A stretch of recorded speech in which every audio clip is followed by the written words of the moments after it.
Welcome to the Store Builders Podcast, the place where we talk to industry experts and successful store owners about what it takes to build a thriving e-commerce business.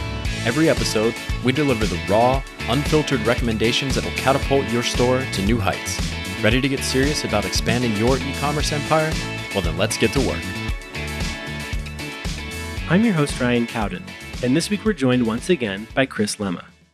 In this episode of the Store Builders Podcast, Chris and I discuss the ways you can utilize your brand identity to design an engaging shopping experience for your online customers. When you consider the things your store needs, it's easy to get caught up in technical concerns and online trends. You may hear that pop-up ads are good ways to grab attention. You may think analytics can answer every question, and you may come across a list of things every website needs. Today, we flip the conversation by suggesting that you let your brand identity dictate your design decisions. A choice is good if it expresses the values you want your customers to associate with your brand. A choice is bad if it goes against your brand values. On today's episode, you'll hear what the shopping experience is like from the customer's point of view. Customers will come to your site excited to shop. It's important to capture that energy and keep it going. Next, we'll discuss the importance of your brand and how it relates to the customer experience you are designing. It's important that you don't prioritize things you think your website needs over the experience you want your customers to have. Every choice you make should be dictated by your brand and the ideal shopping experience you have in mind. Finally, we'll share some of the best ways to track shopper engagement and satisfaction. Resources like Google Analytics and Heap Analytics are just a couple of ways to see what your shoppers are doing and where they might be confused or losing interest. If you're looking for a more authentic way to design your customer experience, then this is one episode you won't want to miss. There's a lot of actionable advice in this episode, so grab something to write with because you're going to want to take notes. As always, I'll be back on the other side to wrap up any loose ends. So, without any further ado, here's my conversation with Chris Lemma. All right, Chris, welcome back to the show. It's great to see you again, man. Good to see you, Ryan. How you doing? I'm doing great. So today we're talking about the shopper experience and how to make that more consistent. And I thought it might be good first to just step back for a minute. And could you walk us through what's going on inside the mind of the customer when they're shopping online? What's their experience like? Sure. So when you first land on a store, the first thing you're doing is you're saying, okay, I'm excited, right? I got here because I clicked something to get me here. So whether it was an Instagram picture or a Facebook ad, or whether it was I was searching for something on Google and it brought me here, whatever it was, I got here excited. I wanted to see something more. I want to check it out. So, of course, the rest of the experience is either going to help me move towards fulfillment or it's going to kill me, right? I don't know if you've ever had a friend who says something like this, like, I start with 20% of the tip anytime I go to a restaurant. What I really want to do is put a stack of ones on the table, and then as they deliver poor performance, I start taking money away, right? I have several friends who've said that to me. That's not the way I work, but I get it, right? It's that idea that you start at a very positive place, and then there's just erosion of that intent, erosion of that positivity, because the experience isn't what we want it to be. Mm-hmm. When a customer first gets onto the store, right? And sometimes it's not even the homepage of the store. They may have come straight into a product page, or they may have come straight to a landing page. Right. They got there for a reason. Mm-hmm. And your job as a store builder to help facilitate sales for that store owner is to capture that reason and to drive it to completion, right? The goal is conversion. Mm-hmm. Yet, often what happens is we throw a lot of roadblocks in the way, right? Yeah. And so every customer's experience on the site differs, but a lot of times it differs in the same way. I am asked for my email way too quickly, right? I have things pop up in my face way too early. I don't, the brand promise and the experience on the site don't align. And so every one of these things is creating this cognitive dissonance between what I'm experiencing and what I thought or hoped I'd experience. And that cognitive dissonance ultimately drives me to say, let me go look at a competitor, or you know what, I don't have time for this, and close the browser tab. Okay. Right. Yeah. So that's where you want to really focus in on, okay, what's the hallmark of your brand? Yeah. And how do we make sure that the user experiences that brand all the way through? Okay. Right. So can you explain that a little bit more? How would your brand relate to your customer experience? What does that look like? Right. So let's say that you were, let's say you're working at Ritz-Carlton. Mm-hmm. And this is not an e-commerce store, but it's illustrative. If you have a brand that says, for our customers, we're willing to do just about anything, right? We totally take care of you. And then I go to the website, and I'm so excited. This is the first time I've saved up all my pennies. I'm gonna book something with you, and I get to the page where I get to pick, and there's no place for my comment. Like, I want to tell you, hey, this is a special occasion. I'm taking my wife for her birthday, and I want to tell you about my wife, and I want to give her a name, and I want to say, how old she's turning, or maybe I don't want to say how old she's turning, but I want to set up a spa for her birthday treat, whatever. And you don't give me that piece, then how can I engage with the experience that I'm looking for, right? Now, that's simple. But maybe you're Nordstrom, right? And again, Nordstrom, you're known for, I can take anything back to Nordstrom, right? You remember the old story that was like the Nordstrom took over a building, a facility that used to be in the same area, on the same land where a tire company used to be. And so the person comes back with a tire, like, I bought this tire here. Nordstrom has never sold tires in their life. And the story goes, right, that the Nordstrom person said, oh, okay, I'll take that back for you, right? And they do an exchange, and you get store credit, and you're like, but so you go, okay, that's the experience in the store. Now I go to the website and I want to do a return. Imagine there's no return button. Or worse, imagine there's a return button and it says, give me all this information, right? You need to fill out 42 fields before I give you the remittance, that you can print out to ship it back to me. Okay. Or imagine that I have to pay for that. And you go, but you're Nordstrom's. Like, shouldn't I be able to return stuff easily from you, right? If I can return things easier to Amazon than Nordstrom, there's a brand problem, right? Right.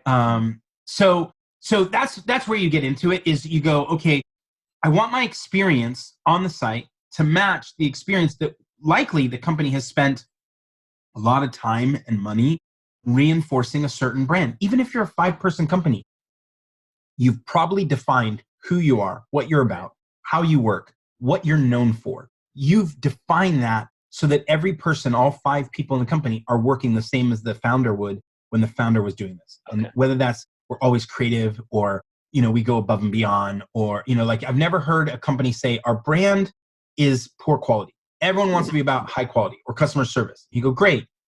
But then is your store matching that brand experience, right? Right. So let's jump into it for just a second, right? Let's walk through a couple silly examples. But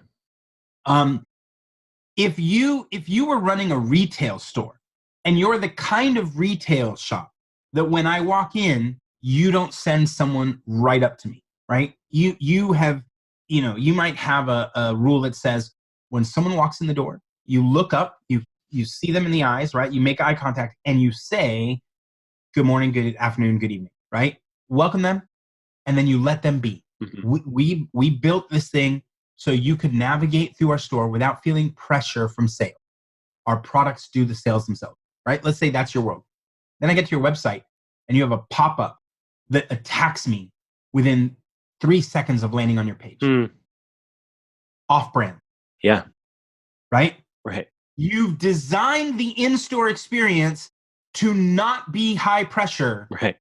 And then because you hired a web team and they, a set of builders, and the builders are like, well, what about this pop-up? So now I get to your site, you have this pop-up that shows up within 3 seconds, says free shipping if you give me your email. Then as I close that, I have a little pop-up that slides in, a little toaster that slides up, and it goes, hey, if you want to get special promos, right, give me your email here. And you go, no, I don't want that. Then over on the left side, it slides up and it's like, Bill from Massachusetts just bought this. Susie from Spokane just bought this. And you're like, I'm attacked. Yeah. from an online store because people were playing with experiential tools that drive conversions up, but they went off brand, right? So that's part of it, right? Let's say that you care a lot about your customer. You do all this work to make sure that they can buy something well. You've crafted email follow-ups. You've created an entire tutorial set for videos of how to use the product once it arrives. You've done all this, right? You have no place on your store for me to say, hey, I had a problem with my shipment. There's nothing there. And when I try and submit, right? When I say, hey, I have a problem, like I bought your product, I got the box, but the box was empty, meaning there's no product inside. And I go to your website and I go, okay, hey, I know you don't want me to have this experience because you love your products, you love me. This is the worst for both of us. Mm-hmm. And it says, oh, you want to inquire about a return? And I'm like, well, yeah, I have a problem. I want to submit. I have a problem. And I'm like, great. We use a third party for our tickets. So I need you to go over here. I need you to register. Then I need you to go get your order ID from your receipt and I need you to put it in there. Then that's going to get reviewed by someone to make sure your account is credible. And then once it's credible, then you can submit to it. Are you serious? Mm-hmm. You ship me an empty box.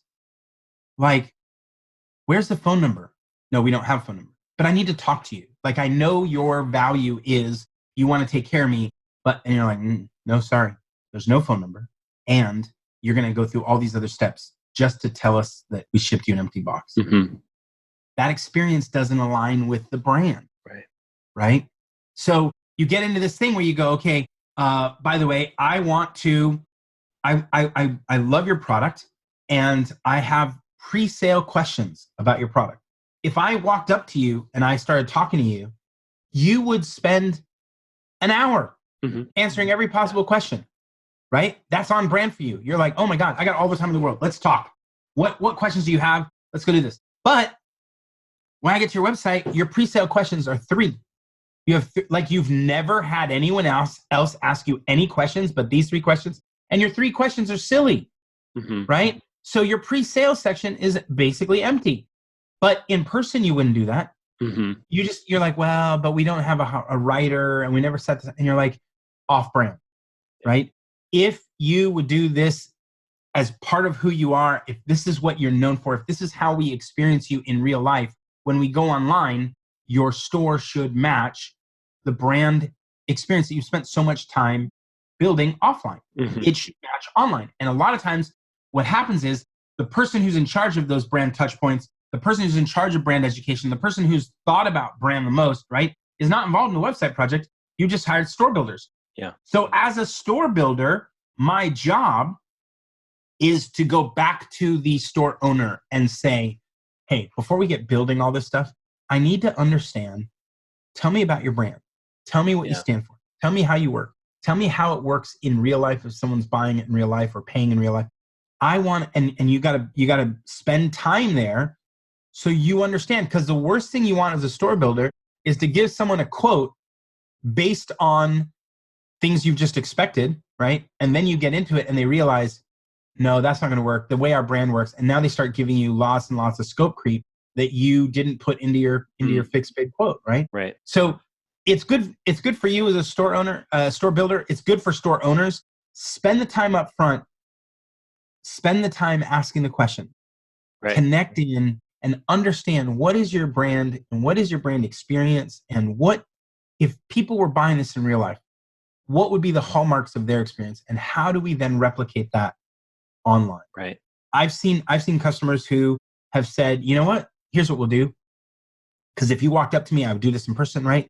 I'm going to ship you the product, and you know, again, depends on what kind of product you're doing, but I'm going to ship you the product, and I'm going to ship you an envelope. And if it doesn't work for you, I just want you to put it in the envelope and send it back. So the return policy is so upfront, right? Like, listen, I just want you to know if there's any problems, the moment you know, in the package comes the envelope, you drop the stuff in, you ship it back, and we'll credit you all the money back. And it's our version of zero risk, right? Yeah. Well, that's really different than I have to buy it, I get it, I try it, I don't like it, I have to contact you, I have to wait for someone to send me the thing that I am going to put to send you back, right? And you go, it's not the end of the world if it's aligned with your brand to solve that problem up front. Right. Or Right. if your brand is all about answering the questions, to have a much larger pre-sales, or to have someone on the phone, right? Mhm. A phone number that you can call. There are all these little things that go into how do I make the brand experience Right. make sense. Right. It sounds like you're really like, we need to bring up with our clients the customer experience and the customer service piece, because when it comes to the website, our clients might just be thinking about the logos or the design or the artwork. And you really need to make a point like, no, I need you to talk to me about customer experience, right? Well, think about Yeah. if I went to buy something from you, right? Yeah. I'm a headphones guy, right? It's one of my problems. And the first step is making a problem, and I just stopped there at the first step. So I've never gone any further. Mhm. I own a lot of headphones. Okay. I buy a lot of headphones. So Bose just came out with a new set that they announced 3 days ago, Mhm. and it was available for pre-order. Hmm. You're not going to, there's going to be you're never going to buy a $400 pair of earphones by accident. You're either going to spend a lot of time evaluating that, reading a lot of content, reading reviews and all that, or you're going to be like, I'm in, give it to me, make it easy. So the product page, right, ought to be designed for those people who want to spend time evaluating, right? So the product page ought to have all the reviews, all the write-ups, all the science behind it, all the whatever, right? Like your product page for that kind of product should be really, really, really big. But your checkout should be really, really fast. Because the last thing you want, right, is for someone who says, I have the money, I want this product, let's go now.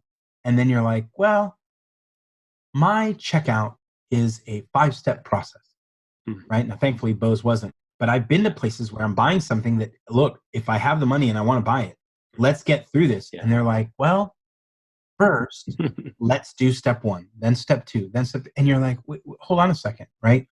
You want me to become a full-fledged member of your society to buy the product? Like, I get you want my email because you want to follow up with me if I abandon cart, but do I need to become a member of the site before I can buy this product? To what end, right? Well, people thought, oh, it's good to have all your information. Won't you have enough of my information when I give it to you on checkout for shipping me the product? Like, think through what you're doing. Yeah. Right?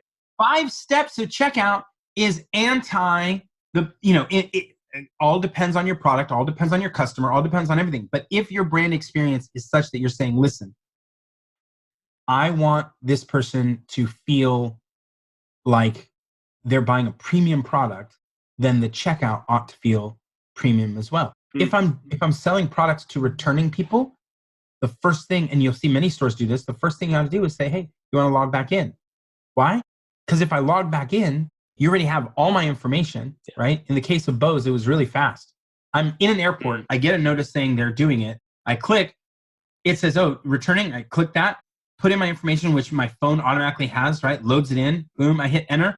It has everything. And it's just like, check out, right? Yeah. Do you want to buy? It's one button, right? Not 5 pages, not a lot of complexity. Right.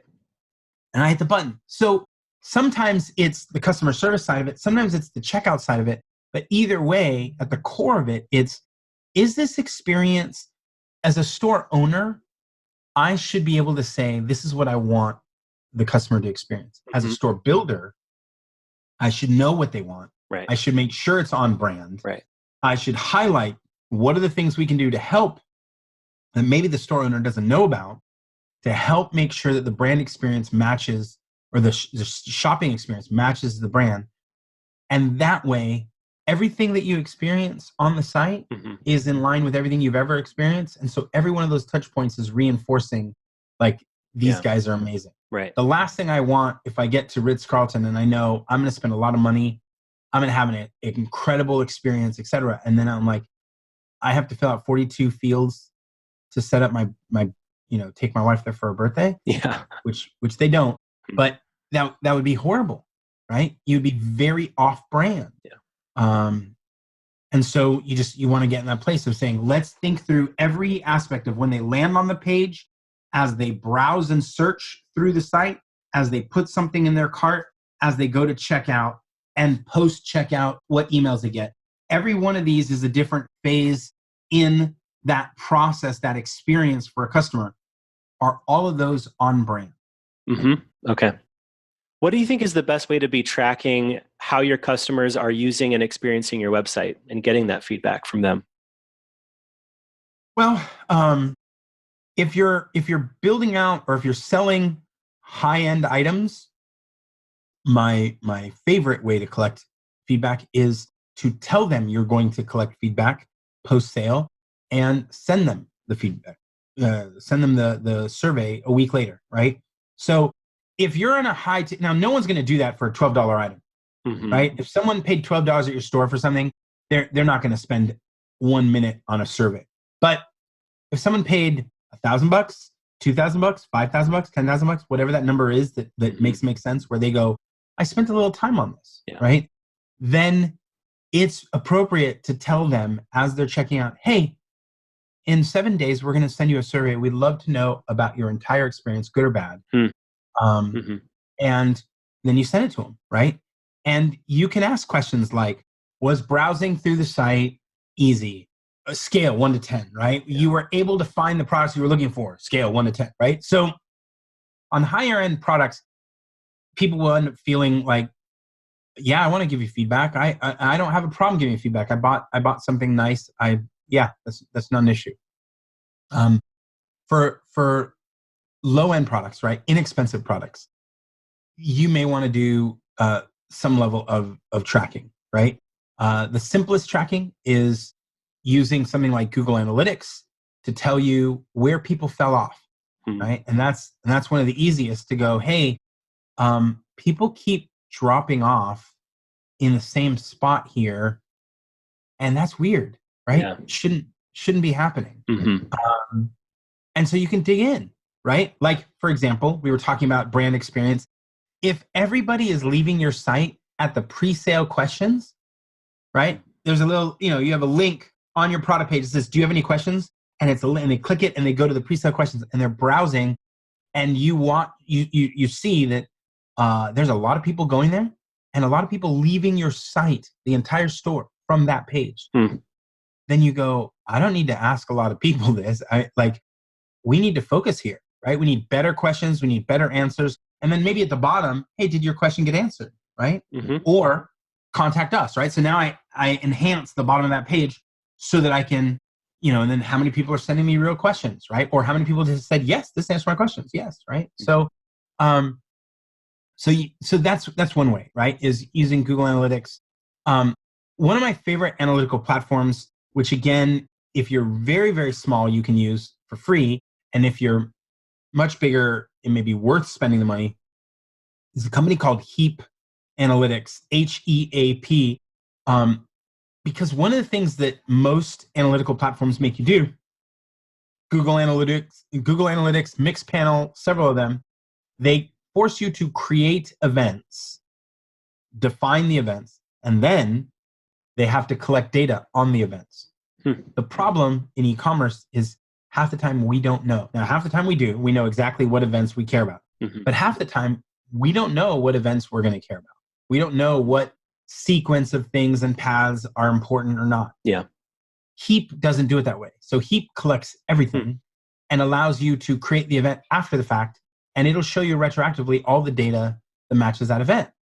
So I might come a year later and say, I wonder how many people are going from this product to this product. How many people started with product A and ended up looking at product B?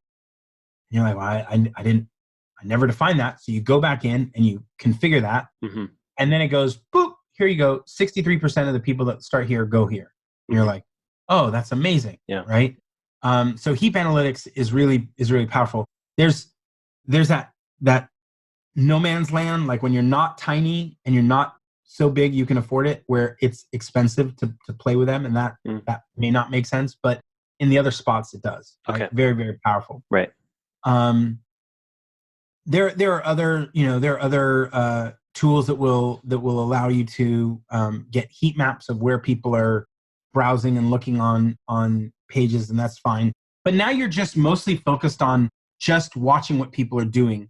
And watching what people are doing is a little different than paying attention to your brand and how the experience matches your brand, right? So, because what'll happen is, if you get really tracked onto what people are doing and where they're looking, right, you may want to optimize the thing that in reality you don't want them doing at all, right? So again, think about that pre-sale question.